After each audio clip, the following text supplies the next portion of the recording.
Hello everyone, welcome to the Art of Draping 101.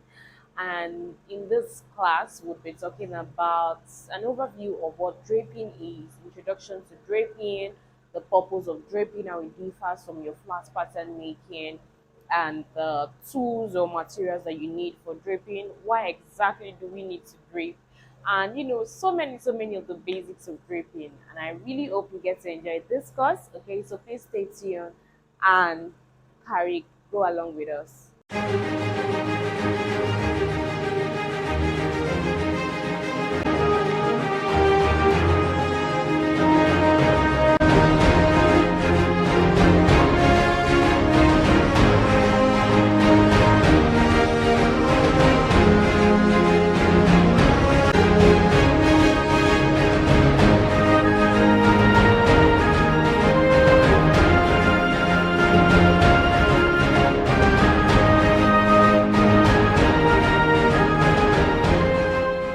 All right, so when we talk about draping, what do you really think that we mean?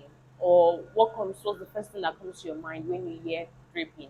Like, you just hear people talk about draping, and then you see them putting some fabrics on a dress form, and you're wondering what exactly is this thing? What I know is probably just freehand, we cut and we sew, we join, and then when the dress is ready, we'll put it on the dress form. But draping is simply the act of manipulating fabrics on your dress form. I'll come again. Draping is simply the act of manipulating fabrics on your dress form. I like to put it as the act of just playing with fabrics and see how it goes. That's my own personal definition. I really, really love draping. Trust me, I really love it. It's like one of my favorite things to do in fashion. And that's why I coined out that definition. Like, draping is the art of just playing around with fabrics and see how they turn out to be on the dress form. So if you don't mind my own definition, then you can work with that. But ideally, when you go online, that's probably what you're going to see, which is the art of manipulating fabrics on a dress form.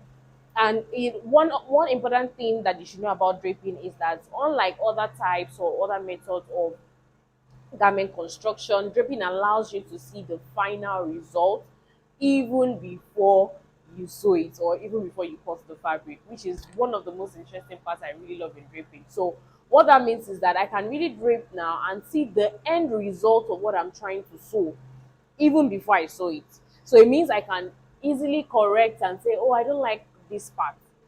So normally when you're doing the cutting, like the freehand, the pattern making part, you would have done everything. You would have even sewn before you now see that, oh, I don't like this, and then you have to start losing. But in draping, you get to see it even before the cutting process. Even before the cutting process. So I like to also add draping as a part of the designing process. So the designing process is when maybe you are sketching or you are creating designs.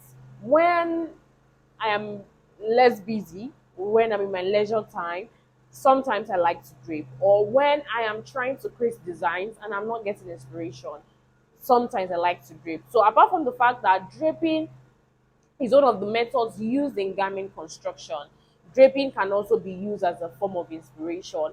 Draping also brings out your creativity. Draping is like what every fashion designer should have passion for, really, because I mean, if you can just hold a piece of fabric and then play around it on your dress form, and you can come up with a design that you never even thought of just by playing around with the fabric. I really think that it's something that nobody should miss learning about.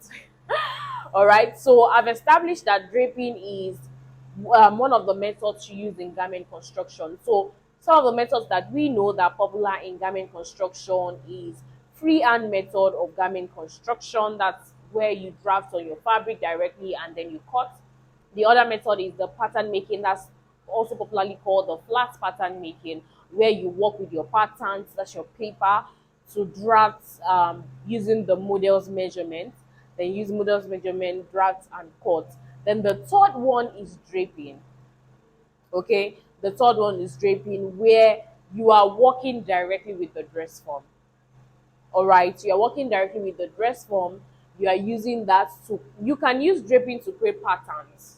Okay, you can use draping, you'll get there, to create patterns. So draping and pattern in a way can work hand in hand. Draping and freehand in a way can also work hand in hand, and draping and your creative mind, of course, can work hand in hand. All right, so I hope you get a brief of this introduction that I just did.